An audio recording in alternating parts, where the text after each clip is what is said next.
నమస్తే, welcome to VMR logics. నేను మీ జ్యోతి. ఈరోజు 3rd జూన్కి సంబంధించిన కరెంట్ అఫైర్స్ ఏంటో ఒక్కొక్కటి డీటెయిల్గా చూద్దాం. Our first topic GST collections. Every month స్టార్టింగ్లో మనం చూసేది ఏంటి అంటే జిఎస్టీ కలెక్షన్స్ టాపిక్ చూస్తాం. సో ఇక్కడ మే మంత్కి సంబంధించిన జిఎస్టీ కలెక్షన్స్ ఎంత వచ్చాయి అని ఒక ఆర్టికల్ కవర్ అయింది. అదేంటో చూద్దాం. ఇక్కడ మనం చూస్తే 1.73 lakhs crores అనేది ఈ యొక్క మే మంత్ 2024కి సంబంధించిన జిఎస్టీ కలెక్షన్స్ అనమాట. సో ఇక్కడ మనం కొంచెం బేసిక్ బ్యాక్గ్రౌండ్కి వెళ్తే మనకి 2017లో జూలై 1 నుంచి జిఎస్టీ అనేది ఇంప్లిమెంటేషన్లోకి వచ్చింది, according to which act 2016 GST act ప్రకారం. అయితే అప్పటి నుంచి చూసుకుంటే హైయెస్ట్ కలెక్షన్స్ ఆఫ్ జిఎస్టీ అనేది ఎప్పుడు రికార్డ్ అయ్యాయి అంటే మనకి లాస్ట్ మంత్ అంటే 2024 ఏప్రిల్కి సంబంధించి 2.10 lakh crores అనేది highest GST collections till to date ఇప్పటి వరకు. అయితే సెకండ్ హైయెస్ట్ జిఎస్టీ కలెక్షన్స్ ఎప్పుడు రికార్డ్ అయ్యాయి అని అడుగుతారు. అది 2023 ఏప్రిల్కి సంబంధించి సెకండ్ హైయెస్ట్ జిఎస్టీ కలెక్షన్స్గా చెప్తాం. అయితే ఇలా మే మంత్లో చాలా ఎక్కువగా జిఎస్టీ కలెక్షన్స్ వచ్చాయి కదా, 2.10 lakh crores. సో సడన్గా విత్ ఇన్ ద నెక్స్ట్ మంత్కి జిఎస్టీ కలెక్షన్స్ తగ్గిపోయాయని ఇంకో ఆర్టికల్ వచ్చింది, అదే ఇది. సో ఇక్కడ మీరు చూసుకోవాల్సింది till now highest GST collections వచ్చేసి ఏప్రిల్ మంత్లో జరిగాయి. ఏప్రిల్ 2024 ఎంత అని అడుగుతారు, 2.10 lakh crores. Okay, second highest ఎప్పుడు అంటే 2023 ఏప్రిల్కి సంబంధించి దట్టు 1.87 lakh crores రికార్డ్ అయింది. అయితే ఈ మంత్ ఎంత అంటే 1.73 lakh crores. So every month గుర్తుపెట్టుకోవాలంటే అవసరం లేదు, జస్ట్ ఎక్కడైతే రికార్డ్స్ ఉంటాయో అంటే హైయెస్ట్, సో సెకండ్ హైయెస్ట్ ఇట్లాంటివి చూసుకుని అండ్ ఎవ్రీ మంత్ అప్డేట్ చేసుకుంటూ ఉంటే సరిపోతుంది. Next topic Indian naval ship అసలు ఎందుకు న్యూస్లోకి వచ్చిందో చూద్దాం. ఇది defence related issue. Indian naval ship INS Shivalik on Saturday departed Singapore for Yokosuka in Japan and is scheduled to participate in Japan-India Maritime Exercise and Rim of Pacific military exercise. So ఇక్కడ INS Shivalik గురించి చెప్తున్నారు. అంటే INS Shivalik అనేది ఇది ఒక naval ship అనమాట.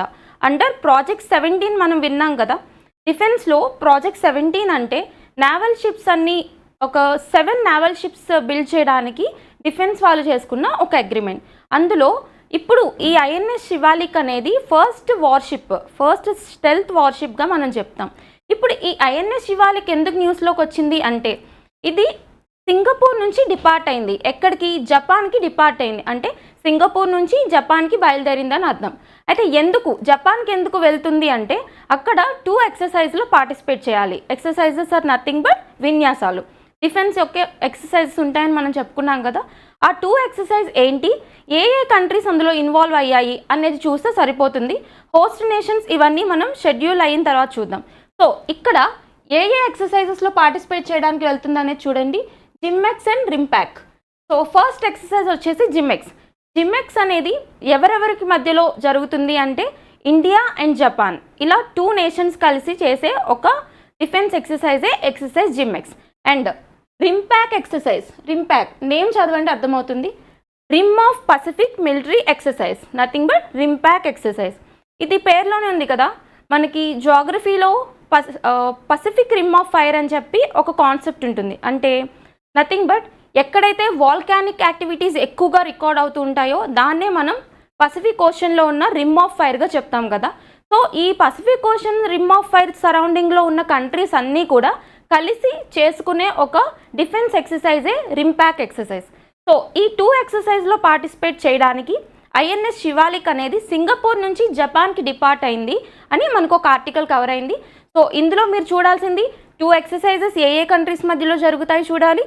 And ఇంకో concept వచ్చి ఐఎన్ఎస్ శివాలిక్ ఏంటో చూడాలి. ఐఎన్ఎస్ శివాలిక్ మనం చెప్పాం కదా, it is the first stealth worship under project 17. So ఈ ప్రాజెక్ట్ 17 కింద మొత్తం 7 వార్షిప్స్ తయారు చేస్తున్నారని చెప్పాను కదా. అందులో 3 వార్షిప్స్ ఒక కంపెనీ తయారు చేస్తుంది, మిగతా 4 వార్షిప్స్ వేరే కంపెనీ తయారు చేస్తుంది. అవేంటో చూద్దాం. ఒకటి ఇట్ వాస్ కమిషన్డ్ అంటే ఐఎన్ఎస్ శివాలిక్ గురించి చూద్దాం. First of all it is the lead ship of her class of stealth multi role frigates built for the Indian Navy. It is the first stealth warship build by India.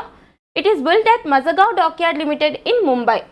అంటే మనం చెప్పుకున్నాం కదా మనకి డాక్యార్డ్స్ ఉంటాయి, Mazagon dockyard limited అని చెప్పి, తర్వాత garden Reach Ship builders అని చెప్పి. సో ఇట్లా ఉంటాయి కదా, వాటిల్లో ఏది ఏ స్టెల్త్ షిప్ని తయారు చేసింది అనేది చూసుకోవాలి. అండ్ మ్యాచ్ ద ఫాలోయింగ్లో అడుగుతారు. సో ఇప్పుడు మనం డిస్కస్ చేస్తున్న ఐఎన్ఎస్ శివాలిక్ని తయారు చేసింది ఏ డాక్యార్డ్ అంటే మజగావ్ డాక్యార్డ్ లిమిటెడ్ అనేది ఐఎన్ఎస్ శివాలిక్ని తయారు చేసింది. అది ఎక్కడ ఉంది అంటే ముంబైలో ఉంది. ఓకే, అయితే ఇది ఎప్పుడు కమిషన్ అయింది అంటే నావీలోకి ఎప్పుడు ఎంటర్ అయింది అని అడుగుతారు. ఇన్ 2010. ఎందుకు అంటే 2009లో దీని యొక్క మ్యానుఫ్యాక్చరింగ్ అనేది కంప్లీట్ అయింది. సో 2010 నుంచి ఇండియన్ నావీలోకి సర్వీస్లోకి వచ్చిందనమాట. అయితే ఇక్కడ ప్రాజెక్ట్ 17A గురించి చూడండి. ప్రాజెక్ట్ 17A కింద మొత్తం 7 వార్షిప్స్ అనేవి తయారు చేయాలి. అందులో ఏ వార్షిప్స్ అంటే 4 వార్షిప్స్ అనేవి మజగావ్ డాక్యార్డ్ లిమిటెడ్ వాళ్ళు తయారు చేస్తున్నారు. అండ్ రిమైనింగ్ 3 వార్షిప్స్ ఏవైతే ఉన్నాయో అవి Garden Reach Ship Builders of Kolkata. ఎక్కడుందని అడుగుతారు, కోల్కతాలో ఉంది. వీళ్ళు మిగతా 3 వార్షిప్స్ అనేవి తయారు చేశారు. ఓకేనా, సో ఇది మేజర్గా ఐఎన్ఎస్ శివాలిక్ సంబంధించిన ఇష్యూ. ఎక్సర్సైజెస్ చూడండి, తర్వాత ఆ షిప్ గురించి చూడండి, సరిపోతుంది. Next topic, Morgan Stanley forecast for Indian GDP.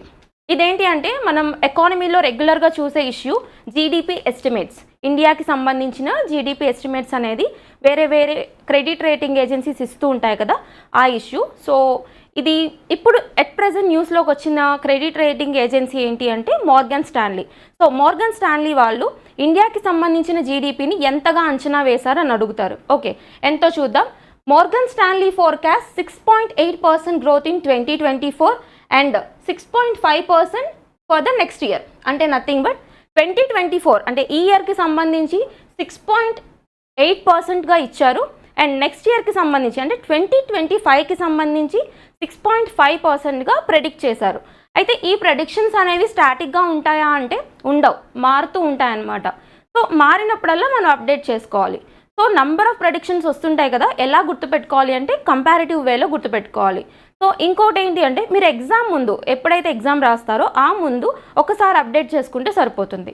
Next topic, Maldives to ban Israeli passport holders amid Gaza conflict. ఇక్కడ హెడ్లైన్స్ చూస్తే మీకు అర్థమవుతుంది. మనకి ఇజ్రాయెల్ అండ్ గాజా వార్ అంటే ఇజ్రాయెల్ అండ్ ప్యాలెస్టైన్ వార్ జరుగుతుంది కదా, దీనికి సంబంధించి ఇజ్రాయెల్కి సంబంధించిన పాస్పోర్ట్ హోల్డర్స్ ఎవరైతే ఉంటారో అంటే ఇజ్రాయెల్ నుంచి వచ్చే వాళ్ళు ఎవరైతే ఉంటారో వాళ్ళ యొక్క పాస్పోర్ట్స్ అంటే ఆ పాస్పోర్ట్ హోల్డర్స్ని బ్యాన్ చేస్తూ న్యూస్లో వచ్చిన కంట్రీ ఏంటి అని అడుగుతారు. ఏ కంట్రీ అంటే మాల్దీవ్స్ అనమాట. అంటే it was the protest against Israeli war upon Gaza. అంటే గాజా మీద అంటే పాలెస్టీనియా మీద ఇజ్రాయెల్ వాళ్ళు చేస్తున్న వార్కి ప్రొటెస్ట్గా మాల్దీవ్స్ వాళ్ళు ఇజ్రాయలీ పాస్పోర్ట్ హోల్డర్స్ని బ్యాన్ చేశారని ఒక ఆర్టికల్ వచ్చింది. సో అదేంటో చూద్దాం. The Maldives government has decided to ban Israelis from the Indian Ocean archipelago known for white sand beaches and luxury resorts as public anger in the predominantly Muslim nation rises over the war in Gaza. Okay, and ఇక్కడ ఈ point చూడండి. ఎవరు president అంటే మనకు తెలుసు కదా, మొహమ్మద్ మైజూ అని చెప్పి. అంటే ఎప్పుడైతే ఈయన ఎలెక్ట్ అయ్యారో అప్పటి నుంచి యాంటీ ఇండియా యాక్టివిటీస్ అనేవి ఎక్కువగా చేస్తున్నారు. దానికి రెస్పాన్స్గానే ఇండియా అనేది లక్షద్వీప్లో టూరిజంని ఎంకరేజ్ చేయడం జరిగింది. సో ఇక్కడ ఈయన ప్రెసిడెంట్ మొహమ్మద్ మైజూ అనమాట. ఏ పార్టీకి సంబంధించిన వాళ్ళు అంటే People's National party.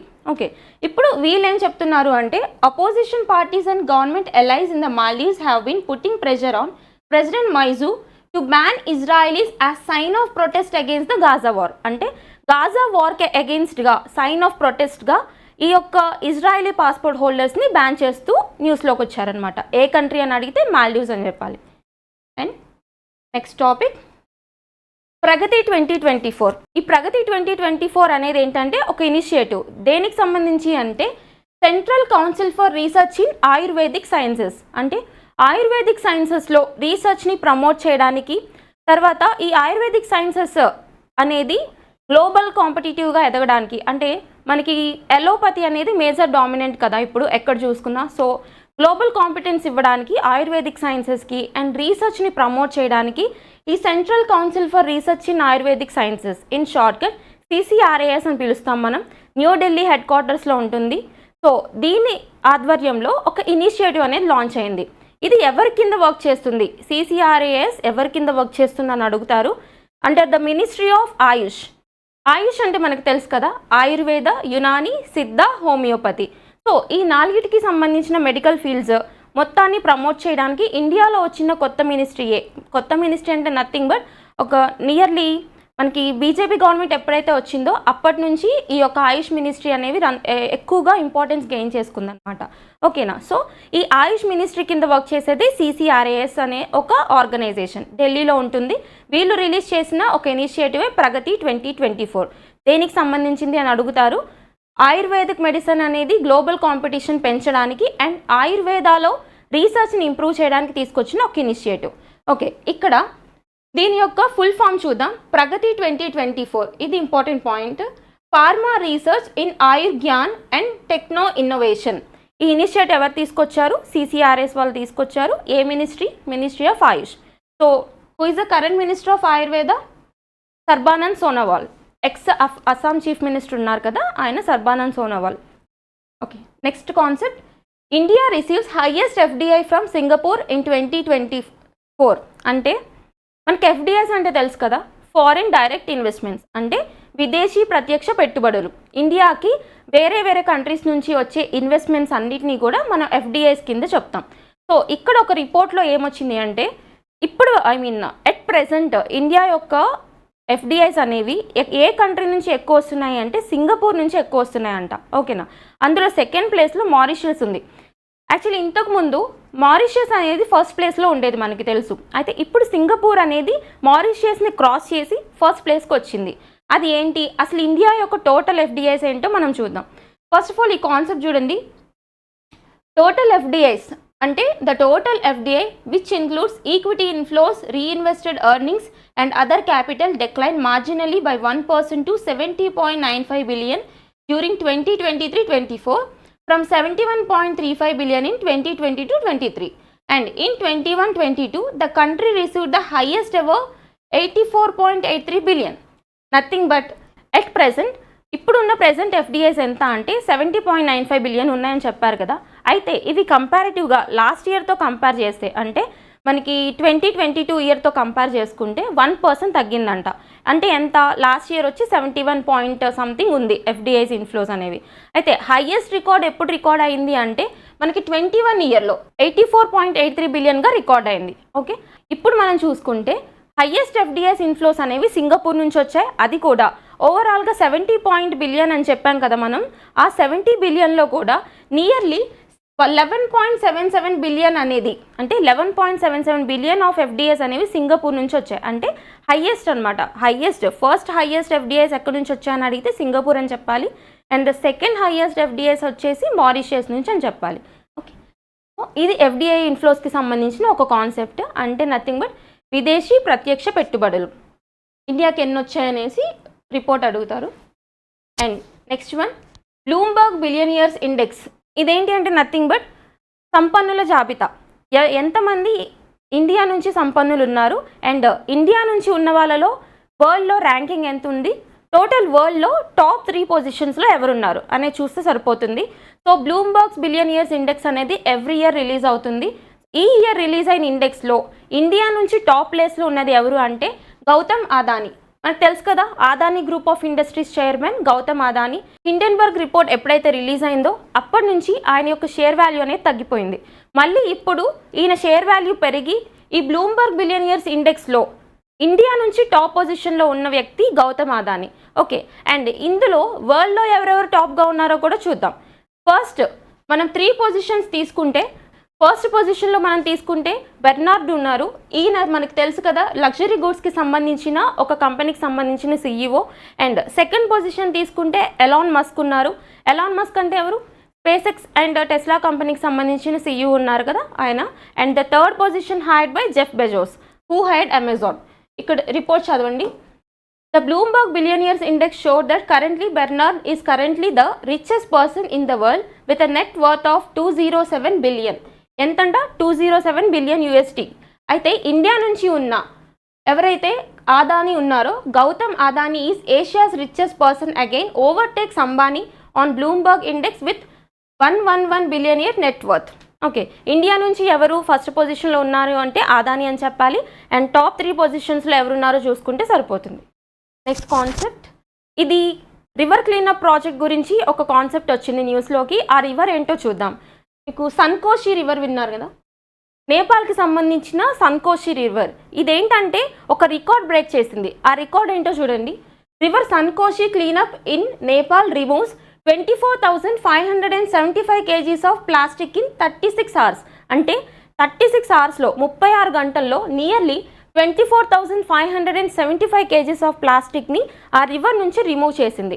Nothing but ఇక్కడ ఒక ప్రోగ్రామ్ ఉంది. ఆ ప్రోగ్రామ్ ఏంటి అంటే సౌత్ ఏషియన్ నేషన్కి సంబంధించిన రివర్స్ ఏవైతే ఉన్నాయో వాటి నుంచి ప్లాస్టిక్ అనేది తీసేయాలి అని, అంటే వాటిని ప్లాస్టిక్ ఫ్రీగా చేసి పొల్యూషన్ని తగ్గించాలి, వాటర్ పొల్యూషన్ని తగ్గించాలి అనే ఒక ఇనిషియేటివ్ ఉంది.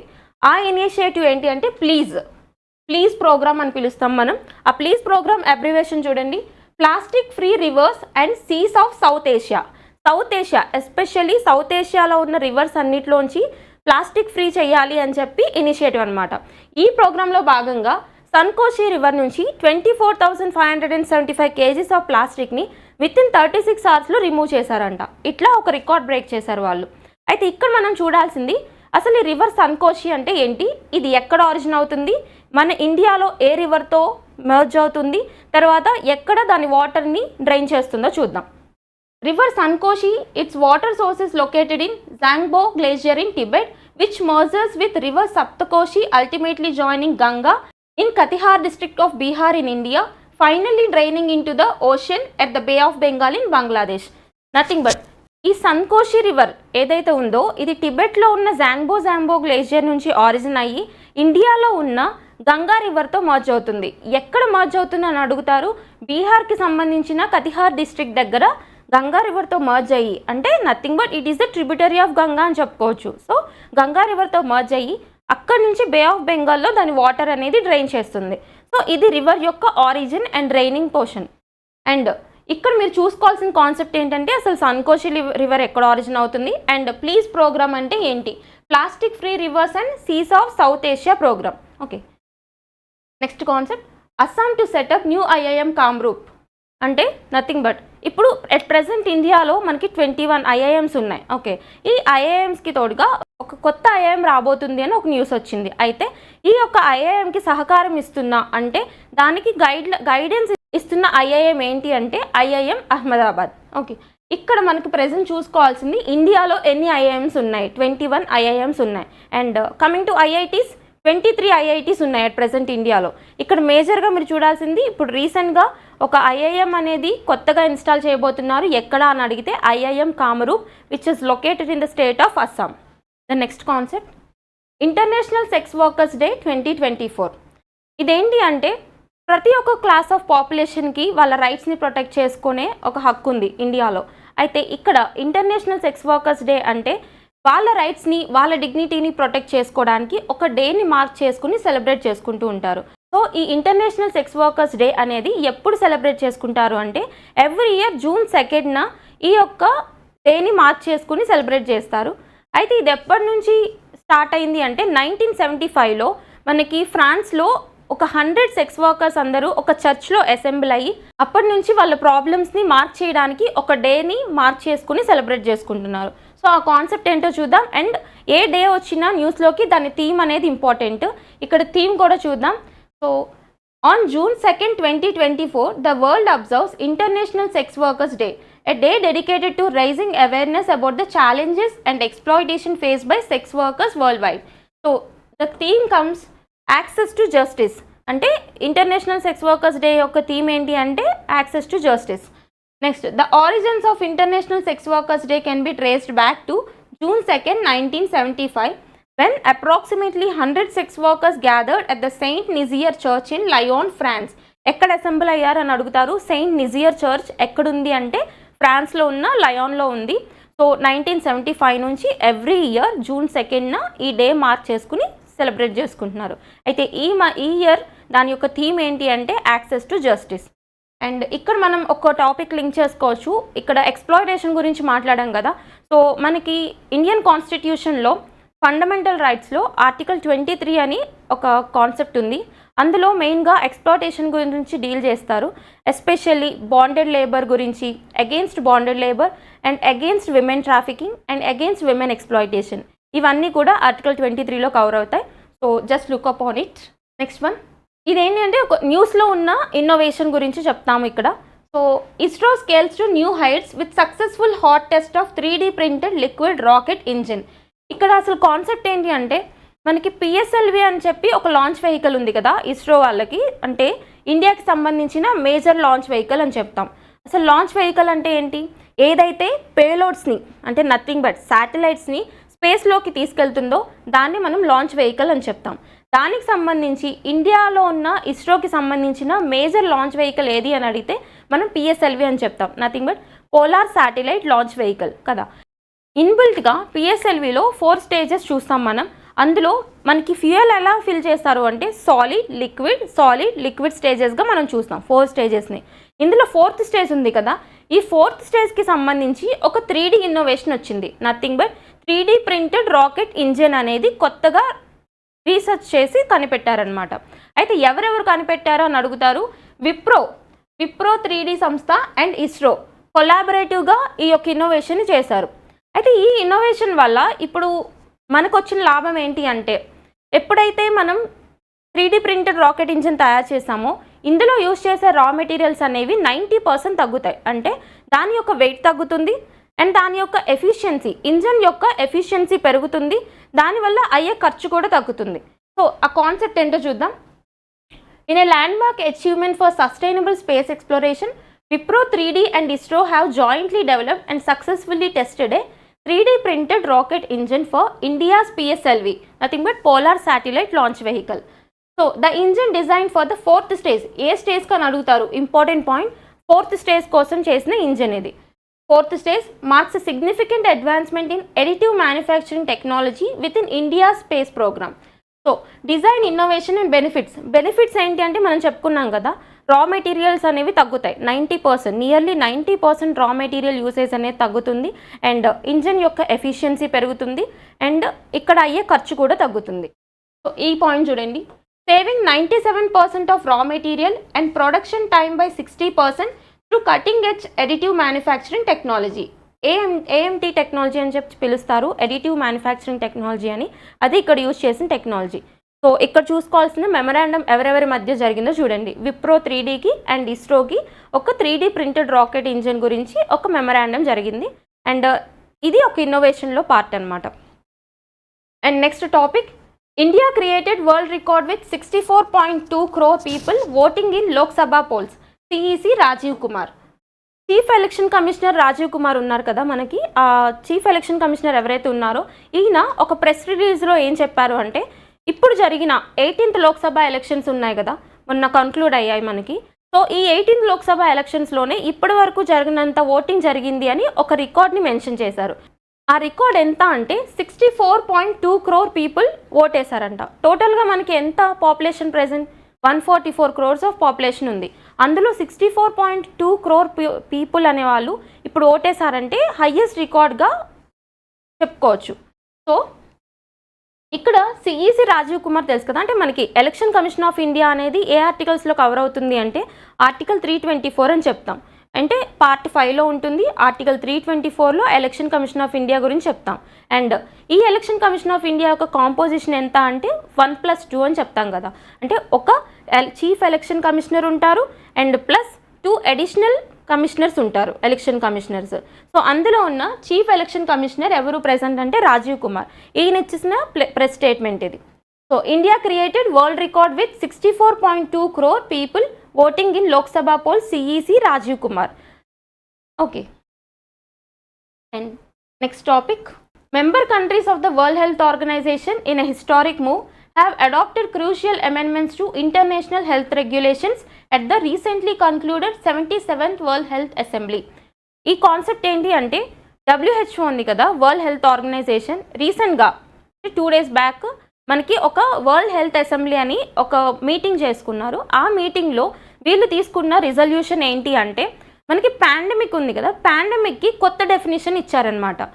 అంటే మనకి కోవిడ్ రాకముందు పాండమిక్ అంటే చాలామందికి తెలియకపోవచ్చు, బట్ కోవిడ్ తర్వాత అందరూ ఎఫెక్ట్ అయ్యారు కాబట్టి సో పాండమిక్ అనే దానికి కొత్త మీనింగ్ ఇవ్వాల్సిన అవసరం ఉంది.